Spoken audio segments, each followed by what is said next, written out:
I think Ubisoft are on the way down. I have 4 things to get to here, because Ubisoft have been having an incredibly rough time across 2024. First of all, X-Defiant, Prince of Persia, Lost Crown, Skull and Bones, and Star Wars Outlaws all significantly underperformed across the year, with Ubisoft committing to overhauling the latter's intro and various other factors like enemy AI and checkpointing going into the next few months. Assassin's Creed Shadows also been delayed to February in 2025 from an initial November release window, with Ubisoft citing various sizable changes like adding more side content and even tweaking parts of the main story and the main character Yasuke. Second, they're now potentially being sued over their use of a plugin called Pixel on the Ubisoft store by plaintiffs Trevor Lakes and Alex Rajub. This is code that tracks customer interactions on the storefront and shares it with Meta/Facebook, suggesting additional items and noting what's in customer baskets. The suit alleges that Ubisoft don't disclose this information in a remotely clear manner, stating that they are violating, and I quote, the Video Privacy Protection Act, the Federal Wiretap Act, and the California Invasion of Privacy Act. That lawsuit is still ongoing. I've got 2 more huge barbs here. You know when you get like a scene in a movie when like someone runs in and stabs someone through the stomach and everyone runs in all at once, and then maybe the hero gets all the way out. Ubisoft's not going to get all the way out. Yeah, you're delivering these like they're the 4 horsemen of the apocalypse. Yeah, just running in with a different... Each individual one. A different one. So there's 2 main pillars. Third, because the company's stock price is so volatile and at a decade low, there are ongoing talks right now of buyouts and the company going private.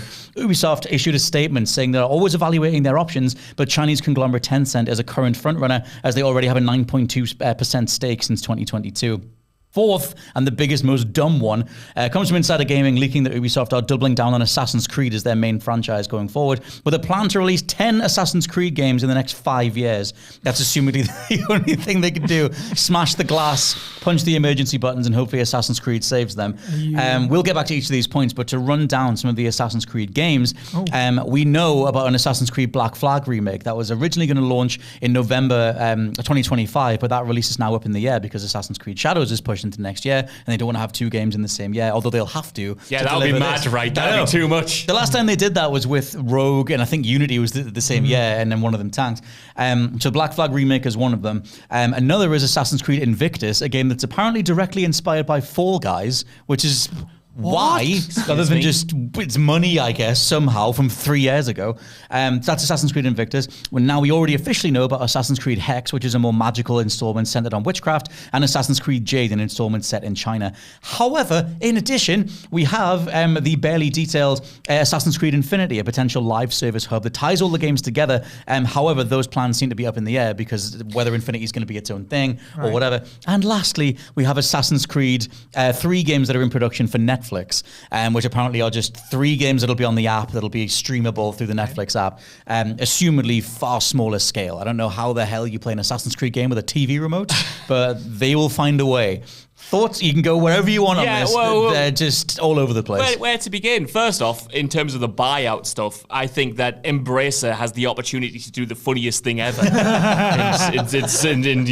know what to do. And just buy them as they have bought everyone else last year. Then they would get away again. Maybe that's the solution to their problems, who knows. But in terms of breaking the glass to just pull out all of the Assassin's Creed games and try to, plug that sinking ship, I worry, and I think they're going down this route. I think they're going down the Activision route of only getting to a position where they make a handful of high-profile billion-dollar games, and I think Assassin's Creed is going to be one of them. These plans predated, in many ways, the current woes that the company is having, but it feels like with the delay of Shadows that they're only doubling down on this franchise. They need it to work, and multiple studios already work on the franchise as is. Ubisoft isn't lacking in, employee headcount from across the globe and how many people work. They have maybe one of the biggest headcounts in the industry. I just Googled it to make sure. It's 23,000 employees across 45 different studios. Huge, right? Huge. And I think we're already kind of in an Activision situation where you've got the likes of Raven Software, you've got Beanox, you've got Treyarch, you've got Infinity Ward, you've got pretty much everyone who works for Activision is working on a Call of Duty in some form, whether they're collaborating on a main game or they're doing Warzone Mobile or what have you. And I just feel like we're inching more and more towards that with Ubisoft. And I think we're going to start to see less franchises, less new IP, and just a pivot to making sure we have an Assassin's Creed game every couple of years, but in a quote-unquote healthier way than how they were doing it in the 2000s, where it was just sacrificing quality because they maybe didn't have the teams on that franchise then. Now I can see them just pivoting towards that and maybe like, I don't know, Far Cry. What else have they got? Exactly. Watch Dogs. Maybe. Oh, God. Thoughts on this stuff, Ty? You say every couple of years, every 6 months if they're doing 2 a year. I did wonder about this with the Assassin's Creed Infinity sort of hub situation, certainly. And now that they've kind of gone with these all things that we might plug into it in theory, I can certainly see something where it's like, press this and it opens the Netflix app so you can play this, whatever it is, the isometric puzzle game or whatever the hell it is. I don't know. The Fall Guys game. I'm quite shocked that in that list of upcoming games, it wasn't like the return of Ezio or something. It feels like we're in that sort That's of the moment real now. break glass moment, yeah. Exactly, where we're sort of circling the drain where it's like, right, we need to remake Ezio's trilogy or whatever. Then we'll know God, something yeah. is desperately wrong. But it does certainly feel like the slow death of Ubisoft. They're in such a weird place. Less slow. Yeah, there's a whole weird thing at the minute where, I did an insider report, I think it went up a couple of weeks ago, talking to various insiders, various employees, some current, some former, about what it's like on the inside and the general mandates from the top down. Yves Guillemot is mentioned in that report, is mentioned by various sources as just someone who cannot make up his mind for the direction of the company. 1 minute they want to focus on mega brands, whatever the hell that even means. The next it's the quadruple A model, whatever the hell that even means. Then it's mega franchises. Like there's all these different things where it feels like an individual who, he's been head of Ubisoft since I think it was 1984 is when they were formed. And it is like the Guillemot empire kind of thing. They had like various family members have been in there. Some of them involved in the various allegations that came out a few years ago. But Yves managed to stay on the top. And it's like, there's still that ongoing conversation on like, what do you even do as Ubisoft to like restore faith in the company, to try and get back to a variety of titles that's out there, a variety of genres that's out there, and maybe get back to the era when we had things like the Ubisoft art program that brought out like Valiant Hearts or Child of Light alongside the bigger titles, and not just double down on the big stuff where all your eggs are now in one basket that might just fall off the side of the table when you're trying to place it in the right place. Just to quickly address, like Far Cry 7 rumors are out there in terms of it being like a bit of a shake-up to the formula. It was going to be, according to the rumors, you would go after different figureheads of different factions in whatever order you want. You have a fixed amount of time to get through it. I think it's like a week. And that in itself sounded like a fun shake-up. Like at least that's different than this another Ubisoft map. But I imagine that'll get scuppered and they'll do the safe thing again. They need to get away from that structure. I've said it before. Like that Wildlands-esque structure where you have a bunch of people that you need to kill and you can do it in whatever order you want to do it. Like they've been doing that for years, and I just think it does not make for memorable games. Like that is what they tried with Far Cry 5, which I think had a lot of potential. And man, I think that structure sort of killed the momentum of that story kind of dead. It was definitely worst in Wildlands, but that didn't really matter because that was a nice co-op game and it was about like the gameplay and the emerging gameplay. It wasn't necessarily about telling a cool story, but I always think that the likes of Assassin's Creed, the likes of Far Cry are as associated with their stories and their characters as they are the gameplay. So it matters more when you start to break that up, and it does just become an identifiable set of loops. What I was going to say was, I think, Scott, you mentioned it a few times, but what sucks about this happening right now is they're on quite a good streak, Ubisoft. They've made some pretty decent games. Prince of Persia effing rules this year, and no one's going to pick it up. And even the games that haven't been, complete knockouts, Star Wars Outlaws, have had good ideas. And I want those good ideas to be allowed to be cultivated rather than have Outlaws' bad sales be blamed on them and say it's not Ubisoft enough. We need to go back to what works, because what works doesn't work. For a little bit. That general idea as well of like an Outlaws case, it's like, okay, we're tweaking the AI, we're tweaking the checkpoints because people are complaining about the intro of the game. Okay, fair enough. You can make the AI a bit sharper and try and make the stealth a bit more engaging. But the idea of, in Assassin's Creed Shadows case, just adding side content. Like I'm so curious about what the hell they're doing to Yasuke, because I feel like that's going to be horrible if we see it before and after. But in regards to the majority of that game, there was the internal memo that Insider Gaming also released, which was from Yves Guillemot, talking about the idea of just put more in the game. That's how we justify the price point. That's how we try and get to this quadruple A level. It's just more. And there's only so much that you can do in like 4 or 5 months. Like I really don't believe there's that much that you can do, like especially when it comes to side content. Like Assassin's Creed side stuff felt like it hit like a whole new level in Origins, where it was just Witcher style. It was like you're going here, then here, then here, and you're piecing together what happened. Similar structure as The Witcher 3. But I think it'll just be more of that stuff. Like maybe you record some voice lines, you get an NPC to tell tell you they need an item, and then you go to a part in the environment and you get the item back, and we can place some enemies around there, and like, is that enough? Is that enough of a mission? Like, it can't be more than that, really. No, I don't know what you think, Si, but I feel like, you mentioned Yves Gilmore there, obviously being at the top of this company for so long, and over the past 2 decades, maybe even 3 decades, I can't remember how far back it goes, but batting off, hostile takeover attempts, batting off the idea of another company coming in and taking a dominant share of things. At what point does it just stop being worth it? At what point does someone who's been in charge that long just go, all right, we'll sell. Someone else can come in and take over. I'm not saying that will instantly make Ubisoft better. Long are the days of me being naive enough to believe that, one company is going to be better than the other and look after it better. I thought that was going to happen with Activision, with Microsoft. Clearly has not been the case. So I'm not even saying this is going to be a good idea. I just think at one point it was unfathomable. Like, you could see that the people at the top of that company fighting tooth and nail to keep hold of power. Yeah. I don't know if they have that in them anymore, right, in its current state. I don't know. It was a little bit like the broken clock thing, like they're just shuffling around everything, and then eventually something sort of clicks. Yeah. And you're right, because they have been on a maybe not a hot streak, but comparatively, definitely things have been looking up.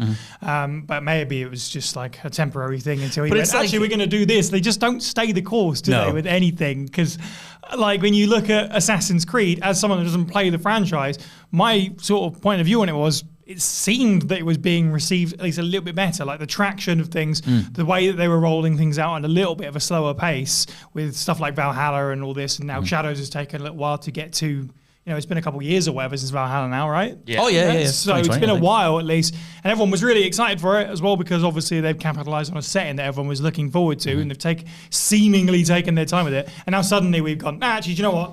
I'll make 1 million of them. Like, how do you go from one to the other? They just don't see anything through. And also the last time that they tried to do multiple releases in the same year, it tanked. Like, it was Rogue and Unity on the same year, and it didn't work. Also, just speaking of like the way that they try to put so many irons in the fire, like there was the Prince of Persia Sands of Time remake, which was initially given to, I forget the specific date, but it was like their first game. And it got revealed, obviously it was received really horribly. The trailer looked really unfinished, and they pulled it off that team and gave it to, I think it was Ubisoft Montpellier, who they ended up handing it over to.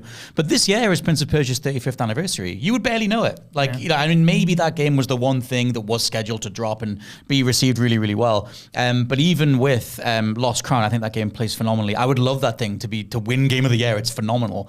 And so, like, you see that, but they're still not getting out there on the bulk of the Ubisoft marketing machine to get behind that and say, hey, by the way, we've got a banger that you should play. We'll put it on PS Plus. We'll get it in front of you.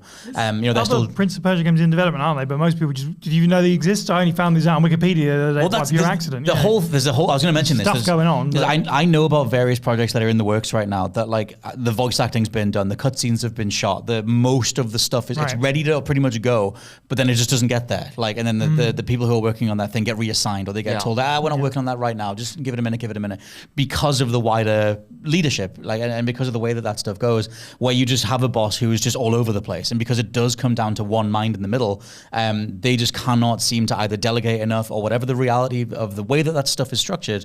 You just have a head person who just cannot focus for too long, and it's led to right now with Ubisoft. We've been talking about the Ubisoft map problems for 10 years now. Like the apex of that was Unity, and that was 2014.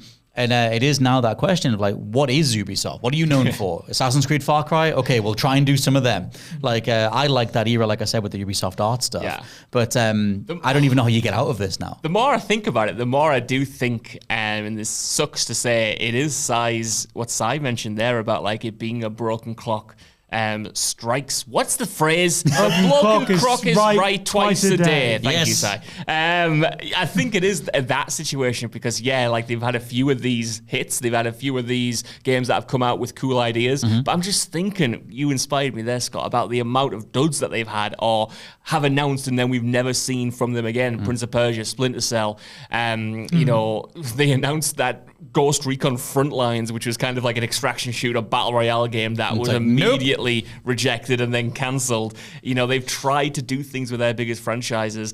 They launched X-Defiant, which had so much buzz around it, and then they squandered it to the point where now that's in trouble. They've had all of these misses, and it's clear that like they don't know what to do with their big franchises. I don't think Assassin's Creed maybe the one thing that's exempt with that, because I do think that the games they have announced are at least interesting and remaking something like Black Flag, a fan favorite like that. All right, I see the business reality of it, but taking on licenses like Avatar, great game, but like you said, barely marketed. No one wanted an Avatar game. Taking Star Wars and not reaping the benefits of having one of the biggest franchises in the world that you can give to your developers. Just all of these botched projects that, if they come out, aren't as good as they should be. There's also, like, we mentioned the wider media stuff when we talk about Sony and the way that they approach, okay, we're going to have a game, it's a remaster that's ready for people to buy right alongside the movie, right alongside the TV show, to remind everybody of the wider world of that thing.